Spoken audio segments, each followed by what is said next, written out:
Hello everybody, it's time for another time-lapse sketch and update. This is basically what I'm doing for my vlog for the next little bit. Just trying different things. If you like this format, let me know. If you like the other format, just me talking, which I don't know why you would just want to stare at me talking the whole time, but just let me know in the comments. So I'm gonna do Storm from X-Men here. I decided halfway through the layout that that's what this was going to be. And a smart thing I did, and I usually flip the canvas to show where things are imbalanced. The sooner you can do that, the better. And here I did it pretty quickly. Usually especially if I'm talking while I'm doing it. I'm doing a voiceover on this one, so I was kind of focused on actual drawing when I did this. But so just trying to do it pretty quick. The whole in real time took me about 15 minutes, and sped it up a bit to about 7 minutes, just for the sake of time, because it's the end of the day, and I was just looking at the clock. I gotta head out the door here in about 30 minutes. So I'm trying to get this one uploaded so that I can have one for today, not miss today. I always have to look up this little thing on her head. Every time. I've drawn her several times, but every time I have to look up.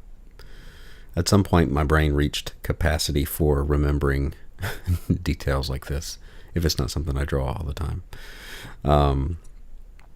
Pretty much with the hair, I was going to leave most of the hair until the inking, really ink it in with white against a black background is nice. Again, nice thing about digital is you can draw with white or any color, really. So I'm about to wrap up G.I. Joe number 245 tomorrow. I've recovered from my migraine yesterday. I still have that little bit of migraine hangover. Still feel a little bit dizzy, but I'm all right. So we got to someone interested in buying our house apparently, so hopefully that can, I'm just ready to be in the new house and be settled and just be done with this whole thing and not have it hanging over my head. But to get there, that's on the other side of a move, so got a few more months, 2 months or whatever, I don't know what the timetable is, but anyway. So but hopefully it looks like if things, the latest details I got, it's not going to conflict with Baltimore or New York. So it'd actually fall pretty, the closings and all that should fall pretty out of the way at the right time. So these sketches are really, really loose, just to get a little practice. And doing stuff like this helps me just to, I mean, most of my drawing skill has been learned through practice like this, especially when you're learning a new program or learning digital or learning new tricks or things like that. It's good to just sit down and sketch something and kind of without having it, feeling the pressure of it being professional level, just doing something sketchy and loose. Usually a warm-up is good for this, but this is more of a cool down. This is the last thing I'm doing this afternoon, so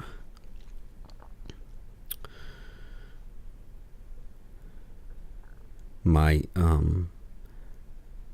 layers are, as usual, you'll see here in a little bit out of control, because I have an idea where, oh man, I'm gonna try this, and I'll just throw a new layer on there in case it doesn't work, and just hit delete.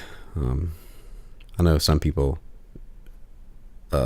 I've known a few people that just do everything on one or two layers, which is basically drawing. I mean, if you do something traditionally, that's what you have, one layer. I mean, you erase, but just for the sake of time and edits, digital is it's nice to have that option. So I think about here's where I throw in the, so like here I threw in the background around her hair on a different layer just in case I didn't like it. I could always go back.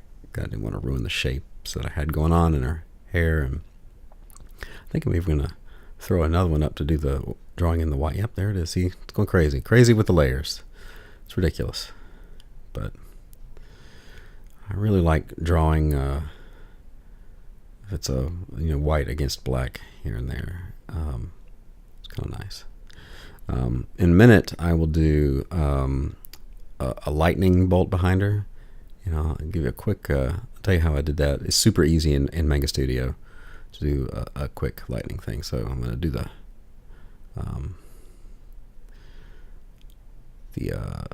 light striking her face, which got a little too detailed there for a minute, and so I dialed it back here. I'm erasing a little bit of it because it was just too much. It needed to be a lot simpler for this. And then I added a couple highlight spots on the nose and mouth, and then I'm going around. Yeah, there's the highlights. So right here I'm going to do a new layer. I wanted to do a little darker around the eye, which I'm going to completely negate here in a second, because I'm going to wash out kind of her eyes, like if she uses her power, her eyes kind of turn that superhero white that would be really creepy in real life. So on the top layer, I'll make a glow, and then I'll draw in just with a white the center part of lightning right here. And then I started doing it here, but don't do this. Select everything. I'll figure it out in just a second and erase it there. Now select everything on the outside of that and go back with an airbrush around that glow layer, and it will have a nice little glowy lightning effect. So typically when I have the center of whatever color your, like, if it's a lightsaber or a lightning, whatever, is white, and then it's the glow, the outside, that is the color of it. See, I just washed out all that. I put in the shadows on her eyes, and I was like, no, she's using her power. She should have the kind of washed out eyes. A little bit of rain, just trying to add a little bit of interest to the background, so it's not just this boring black. Have something going on.